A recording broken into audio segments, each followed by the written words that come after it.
5 criminals who could still be out there today. Crime is an inevitable byproduct of civilized society. Where rules and laws exist, there will always be those who choose to break them and live outside the law willingly. It could be for love, for money, for insanity, or just because they're outright immoral people. So it's no surprise to anyone that there are a lot of high-profile criminals the world around who were never apprehended by the authorities. This video is going to take a look at 5 criminals who could still be out there today. 1. The Doodler, in San Francisco. Between January 1974 and June 1975, 5 gay men were killed in a series of matching murders by a killer known as the Doodler. All 5 of the men had similar stab wounds on them, and all 5 were found around the Ocean Beach area. He gained the nickname, the Doodler, as he would apparently sketch his victims before sleeping with them and then murdering them. Despite police matching 2 separate assaults on young gay men to the Doodler case, the killings eventually stopped, and the trail went cold. However, public interest was renewed in 2019 after the Golden State Killer was caught in 2018 using new DNA methodologies. The police released a digitally aged composite sketch and audio of an anonymous phone call reporting the first body they suspected to be the Doodler to the public, along with a $100,000 award for news leading to his arrest or capture. However, he still remains at large.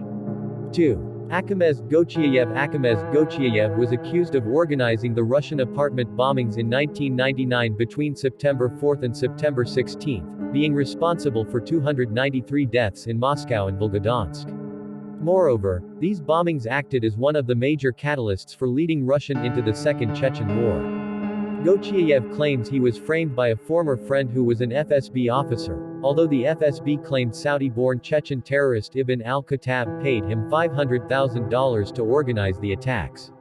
Whilst Ibn al-Khattab was killed by the FSB in 2002, Gochiayev managed to slip away, apparently crossing the border to Georgia before possibly fleeing onwards to Turkey. 3. The Babysitter, also known as the Oakland County Child Killer. This serial killer is attributed to the deaths of at least 4 children in Oakland County, Michigan, between February 1976 and March 1977. Out of the babysitter's 4 confirmed victims, 2 were boys, and 2 were girls, all aged between 10 and 13, and all went missing outside of their homes. Although the police were later able to create a DNA profile of their main perpetrator with samples taken from some of the victims' bodies, they could never match this to anyone connected to the case as a suspect.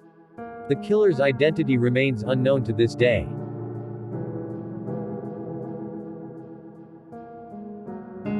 4. The Freeway Phantom. Between April 1971 and September 1972, a series of killings rocked Washington, D.C. as 6 young black girls were brutally murdered. As the media dubbed him the Phantom Freeway, this serial killer reigned terror and was never caught. Despite receiving numerous calls and mail tips, the police task force that was set up to solve the case could never identify anyone as being the person responsible for the killings. Each of the 5 victims' bodies was found by the side of the I-295 freeway, and the 5th victim, Brenda Woodward, was covered with a coat that contained a chilling note in the pocket, which read, "This is tantamount to my insensitivity to people, especially women. I will admit the others when you catch me if you can." 5. Glenn Stewart Godwin. Glenn Stewart Godwin is a criminal with a storied history. Stewart committed an armed robbery with an accomplice where he stabbed a man 26 times with a butcher knife before loading the body into a truck and trying to blow it up in the desert using homemade explosives. Local residents later found the exploded truck containing the body, and Godwin was eventually arrested and charged with first-degree murder. In 1987, Godwin tried to bust out of Dual Vocational Institute and was moved to the maximum security Folsom State Prison as a result. Although this turned out to work in Godwin's favor, as he escaped Folsom in June of 1987.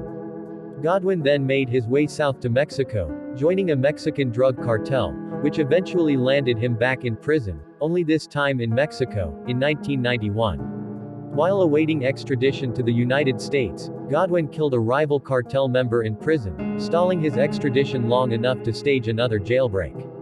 It's now believed that Godwin is active in illegal drug trade activities in Latin America.